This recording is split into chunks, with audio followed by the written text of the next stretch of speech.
Hello and welcome to the Tigers Down Under for another week. I'm your guest host, Lauren, and with me I have Alex. How are you going, Alex? Good, thanks, Lauren. Thanks for having me. So it was great to see the boys get off the mark and bank 3 points against Reading at home on the weekend. It's a shame they couldn't get a win when we were over there. What did you make of the display? Yeah, it was. It was good to see them get off the mark though, and get 3 points on the board after a disappointing result against Swansea the week before. It was good to see both Bowen and Irvine get goals as well. Obviously, two important players for us last season, and Irvine's already spoken about the fact that he wants to chip in with more goals this season, and I think we'll need them. Having lost Campbell up top, we need a few more goals from midfield and a few more of our options. Um, It was interesting, I guess, like the Swansea game, we scored the goals pretty early in the match after just 6 and 16 minutes for Bowen and Irvine, respectively. But then also, sort of like the Swansea game, we sort of slipped in the second half. Reading kind of became the more dominant team, managed to get a goal back and made things a bit nervy for us. But all-rounded positive display to see us get the 3 points. Interesting to see Grzycki get another assist. Gets the cross into the box, beats the defender and the keeper pretty much, and then it's there for another player to tap into the net. So I'm sure there's a bit of banter amongst the lads about the fact that he's now given two assists of that manner, and I'm sure he'll get off the mark pretty soon as well. Um, but other than the attacking players, I thought Stewart was really impressive again in midfield and the defence really solid. I was really happy to see that Device pulled up well and was able to start the game again. And Long, as always, has just really surprised me in a lot of ways because, as you'll remember from the game that we were at against Sheffield United, he wasn't overly impressive and was a bit concerning, letting in a couple of pretty easy goals for Sheffield United. I think the third was not the greatest defensive display from him. So he's really settled into that number one keeper role, which was really good to see. And as a new signing, Eves starting up top looked really impressive as well. Some really good touches and some build-up play. And I'm sure if he keeps working hard, that first goal will come for him. So yeah, if we can sort of stay a bit more solid in the second half, get our fitness a bit better, we'll be able to run out games a bit better and not have such a nervy finish. So everyone loves a cup run, and City made it 2 wins in just a few days with a great win this morning against the League One Tranmere. How encouraging was the display, and did you have any worries about another second half fade out? Yeah, I mean, as I just touched on with the Reading game, it does seem to have been a bit of a theme for us in the first few games of the season. I tweeted out this morning that it's kind of interesting that in the first three games of the season, we've scored one goal in the first half against Swansea, two against Reading, and three against Tranmere. And then conversely, we conceded two in the second half against Swansea, one against Reading, and then none this morning against Tranmere. So hopefully that means that we're sort of heading in the right direction and, fitness is getting a bit better. Um, whether it's McGann getting a bit smarter with his tactics and substitutions and then that sort of thing in terms of managing games and running them out.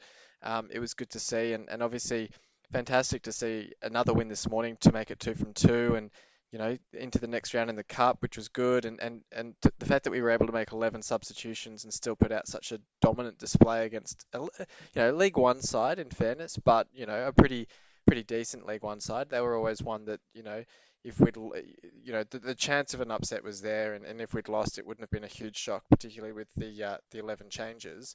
But to manage to come through that with a win was super encouraging. And I've always said on the podcast, I'm very much a fan of a cup run, and it's really encouraging to see McGann come out during the week and say cup runs are in our DNA. We made the FA Cup final. As you'd remember, as well as the League Cup semi-final that we'll chat about in a little bit. So it was good to see that sort of encouragement from the manager who reckons if we can make a cup run in the League Cup and the FA Cup, it's all the better. So yeah, really positive display. Terrell, from all reports, really bossed the midfield, which is good. Fleming looked really impressive on the left. You know, Basically everyone, Bowler, Pennington down back as well, and always good to see, Ingram putting in a good display in goal. So that means that there's a bit more pressure on Long to keep him focused. And yeah, I mean, all round positives from the match. Nothing we can really complain about. Milinkovic was an interesting one as well. Sort of comes in on the wing.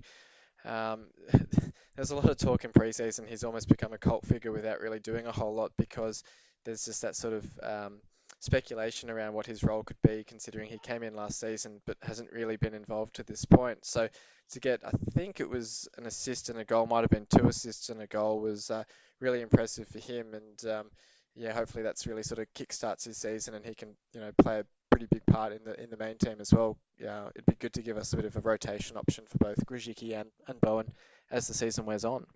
Now, off the pitch, and even though the transfer window has now shut, there's still a few rumours swirling around about some of City's players. So, what do you make of the talk about Henriksen? Yeah, it's a bit interesting. I guess it was always sort of a bit inevitable. We've brought in Honeyman and Lopez and a few others to sort of play those midfield roles. And yeah, even though the window shut in England, we've still got the window in Europe going. So there's always the chance we're going to end up selling players. And sounds like from McGann's comments that Henriksen's basically out the door. Which look, when the window opened at the start of the summer, we sort of thought was inevitable that he and Bowen were going to head off, and managed to hold on to Bowen. But I think keeping hold of Henriksen as well was probably a bit too much to ask. I think he's got a pretty young family, so there's always talked about potentially going back to Norway.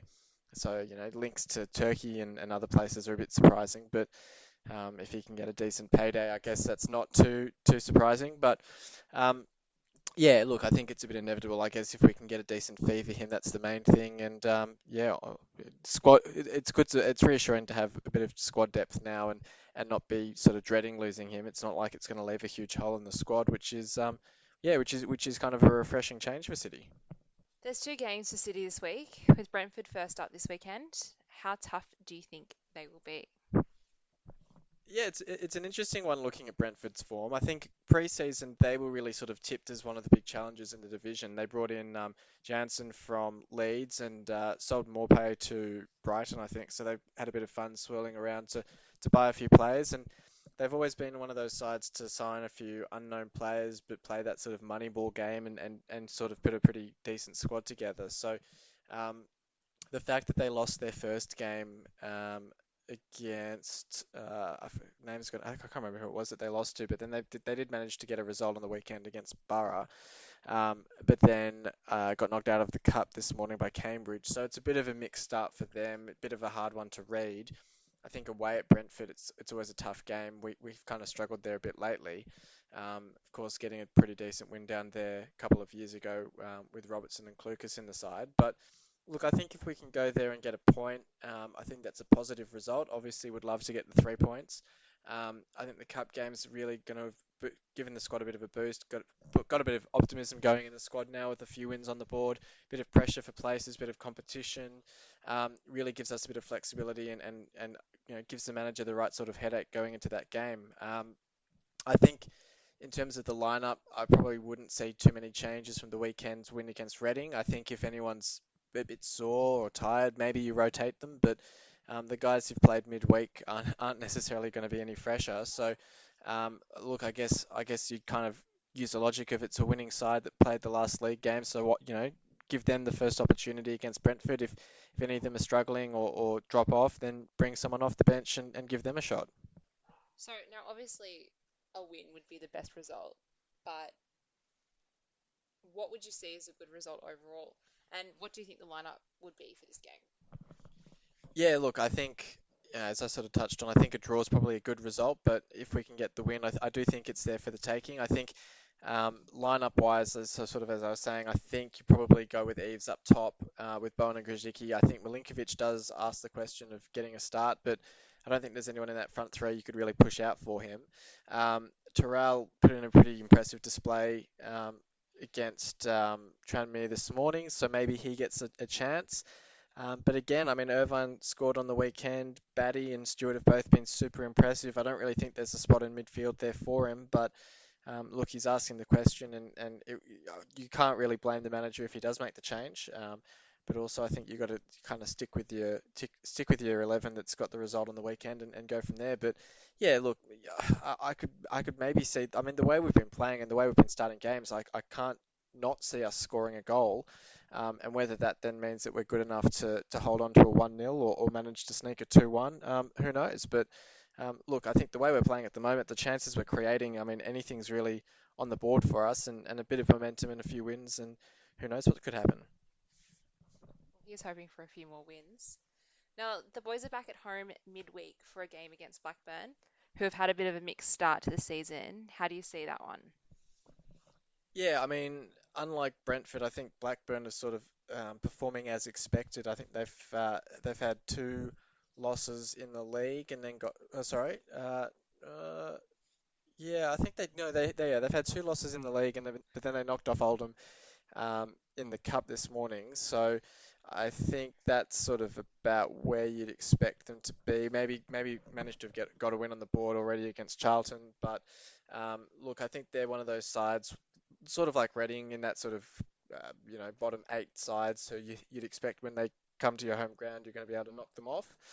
I mean, they've put a bit of a decent squad together. They've got Rodwell, they've got Danny Graham, as we know, as well as Stuart Downing, and Gallagher from Southampton's a pretty decent option for them up top as well. So, I mean, they've got some firepower, they've got some weapons that could worry us. But look, I think if Weatherby a side that's looking for a top half finish or a top six finish even, they're the sort of side you've got to be knocking over at home. So, look, I think hard to predict too far out, depending on how that Brentford game goes. Probably look to rotate a little bit against Blackburn. You know, give a guy like Lopez, Terrell perhaps a chance. Gives guys like Batty and Stewart a rest because I think those midfield roles they're going to be running a lot of kilometres and the way we're pressing and running at teams.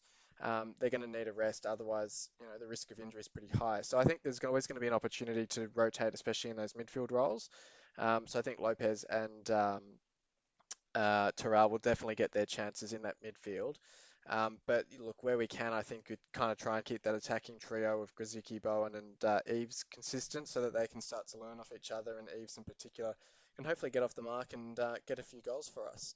So, look, I reckon we, we seem prone to conceding at the moment, so I can't necessarily tip a clean sheet, but maybe a 2-1 or a 3-1 win would be optimistic and preferable for this one.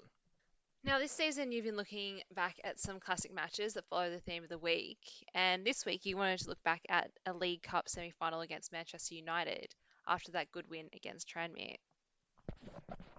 Yeah, that win against United was a pretty special one.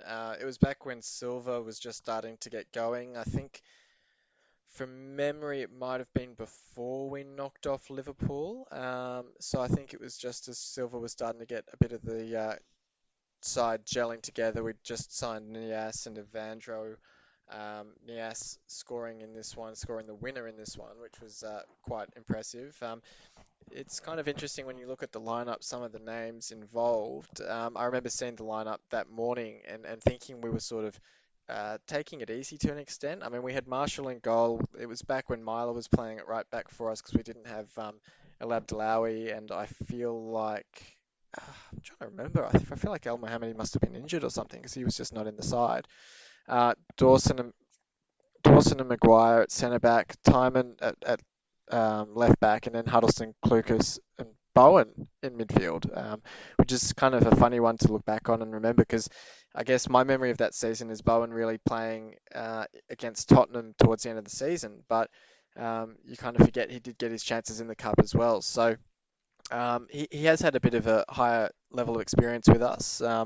And then Maloney, Diomande, and Nias up top for us as well. So look, it was a mixed lineup, but one that got a result and really sort of showed the potential that we had playing under Silva. So um, good game all round, and it's one of those games that McGann kind of calls back to when he talks about the fact that we've got cup runs in our DNA. We managed to make the semi-final. We weren't sort of embarrassed or flattened by United. We lost the first leg 2-0, but then won the second leg 2-1. So we were only just knocked out in that one. And we got a massive sook out of Mourinho, which is always fun. I mean, kind of claiming that the game finished 1-1. He didn't see the second goal, or he didn't consider there to be a second goal for us because he didn't believe it should have been a penalty. Always fun to see a bit of a meltdown from Mourinho. So yeah, a good fun game all round. Final thoughts before we sign off? Yeah, look, I think it's going to be an interesting week. I think if we can get 4 points from the week, that's a successful result. I think Brentford's going to be a really tough game. I think Blackburn are probably there for the taking, and I guess we see what happens from there. But look, I think as long as we can just keep this momentum going and getting the squad playing and gelling well together, I think that's the main thing. And hopefully, touch wood, no injuries. Now, hopefully, both those games go well. Well, thank you everyone for listening to this week's episode. We'll be back this time next week. Until then, come on, City. You've been listening to the official Hull City Australia podcast. For more discussion, join us on Facebook in the Hull City AFC Australian Supporters Group or follow us on Twitter at Hull City AFC Oz. The music was created by Amber and Black. City's on fire. We're going higher and higher. There's no turning back 'cause you're out.